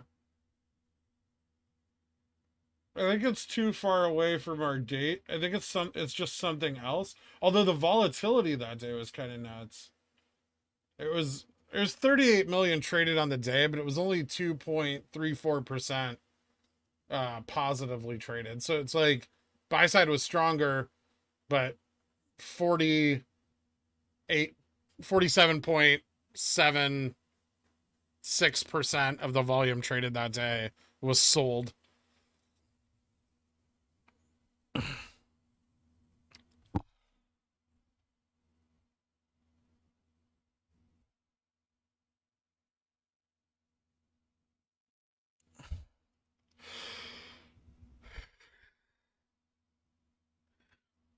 Will be the singularity.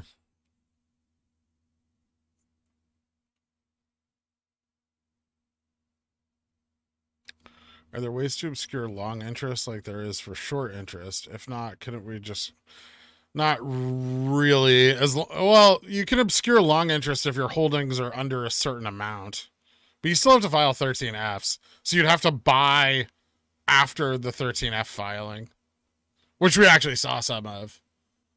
I think that might have been part of that run up that we saw to 350 recently.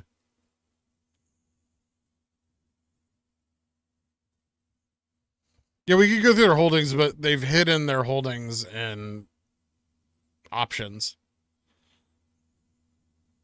And we don't know if they bought more options than they have or less options than what they have.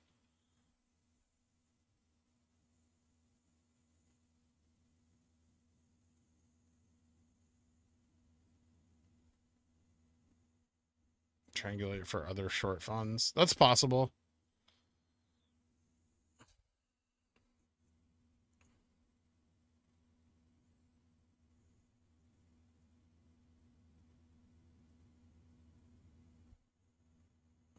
The weird S we used to draw in school. You mean the Slipknot band emblem?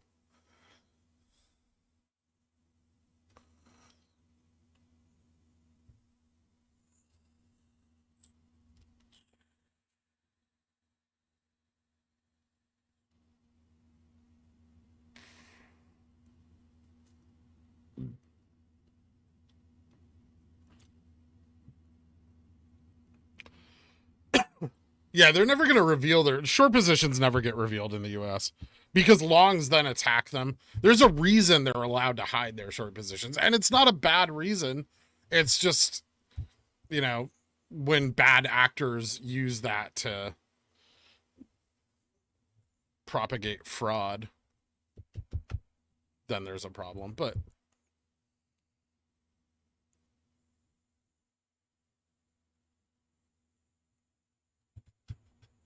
I think BTC will fail its double bottom on the 1 hour chart. I think BTC is still in its Wyckoff distribution. If options on Bitcoin weren't so expensive, I'd be buying like $22,000 puts on Bitcoin. This is gonna continue, right? See that red trend line? That's about where it'll recover, I think. So I think like it could take a while, but I think ultimately it's gonna end up here around 20K.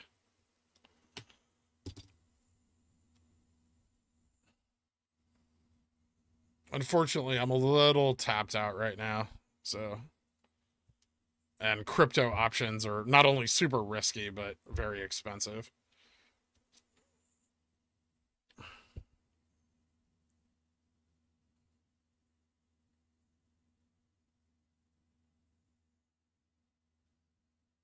I think we were battling Citadel, the hedge fund, or MM, or both. Probably all. It's hard to say. I don't know. I don't for a second think there's no collusion between them. Could it go back to 3K?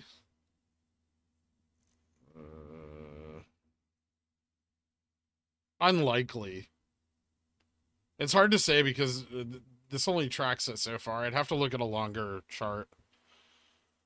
But it currently looks like the distribution pattern brings us to this resistance here between like 18 to 20,000.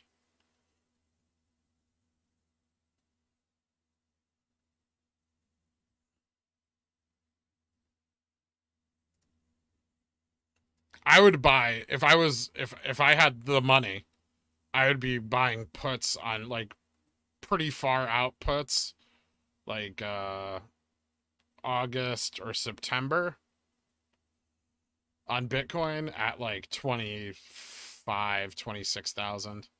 I mean, the nearer the money, the better, but they're so expensive.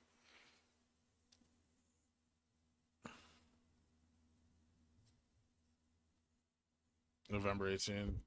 Yeah, I mean, I think this is the floor of the distribution, but it could go lower. I mean, it's crypto, right? Who's gonna sit there and try to predict what crypto will actually do? For all I know, it could like hit 25,000 and bounce, right?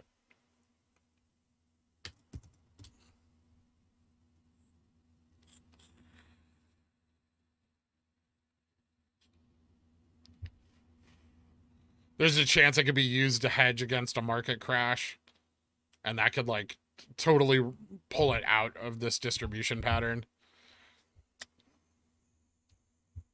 But currently, sell pressure is greater than buy pressure, and you're seeing a slowly decreasing price.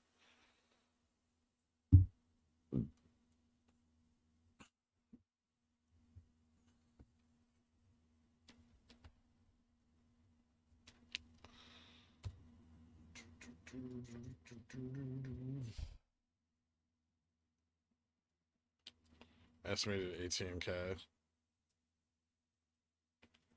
Yeah, no problem, Smocks.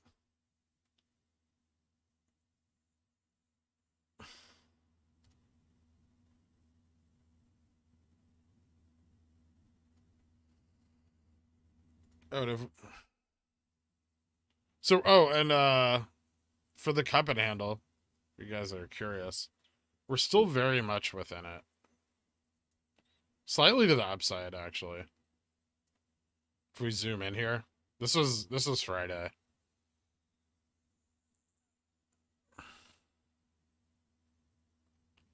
And so our breakout could be anytime between,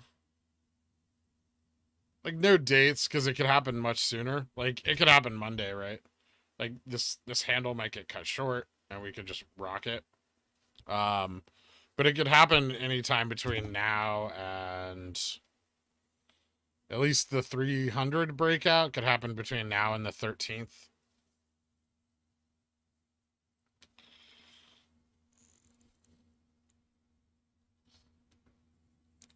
I think trust in BTC is drying up. It could be, yeah.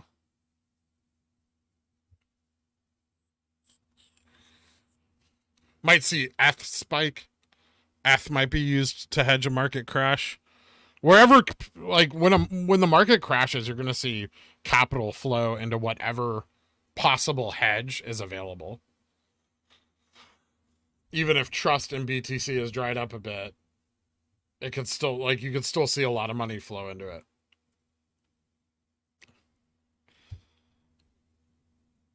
All right, 154, and looks like we're nearing done with questions. Does anybody have anything else that they wanted to ask before we wrap this up? We got 6 more minutes.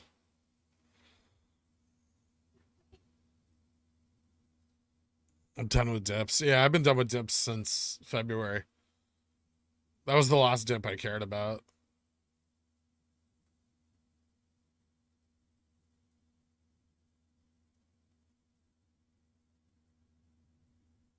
Sitting on millions, not be able to make my money shifting moves. I mean, they have the internet in Europe too. Have I mentioned my favorite ice cream flavor? I haven't. It's cookie dough. It's just straight up cookie dough. The more cookie dough, the better, but it can't be pure cookie dough. There has to be ice cream in the cookie dough, but it's cookie dough. Chocolate chip cookie dough.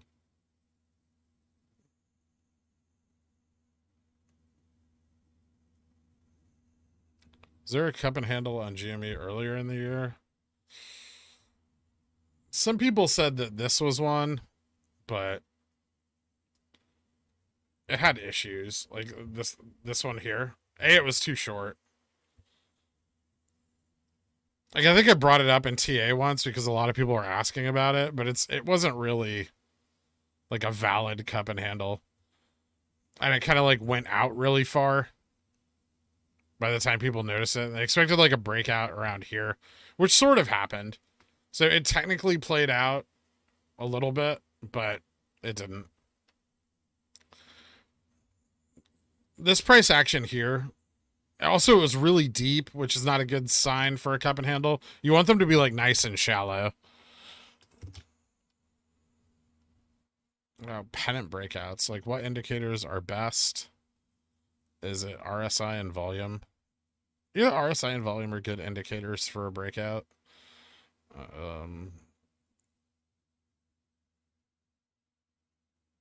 The pennants, it's usually like the candles. So like I hate candlestick reading, but like when pennants break, it's usually based on the candles.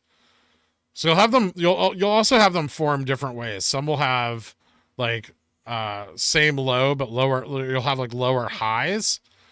You'll have flags that have similar highs. You'll have them like this. You'll have them like this. You'll have like ones that go like this that have lower lows. That's a bull flag. Like you'll have different ones form.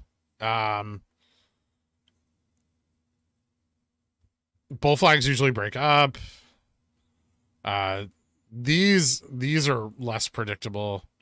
Pennants have pretty even odds of breaking either direction. That's why stop losses are good. I think you'll see more of these wedges than you'll see these two. But if you use your orders properly, it won't really matter too much.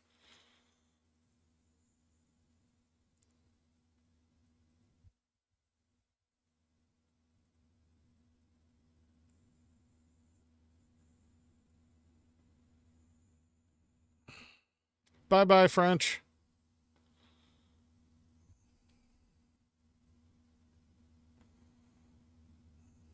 No worries, Gravy. I'll see you on Monday. Which time scale should we be looking for these patterns on? 1 minute. Do you have any similar squeezes that could be paper traded? Volkswagen. There was another one. I can't remember the name of it. Maybe someone else does. Oh, 2018. I don't know. You could try like the run up on AMC recently or BBBY.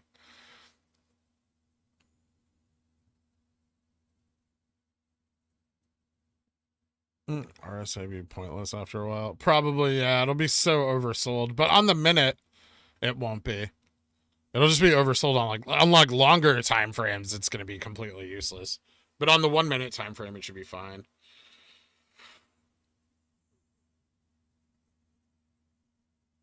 Any suggestions for good level 2 data? No. It's too expensive. Do you really want to pay for good level 2 data? Like you're not like a firm. You don't need it. It's just a lot of money on something that like you're not going to get much value out of.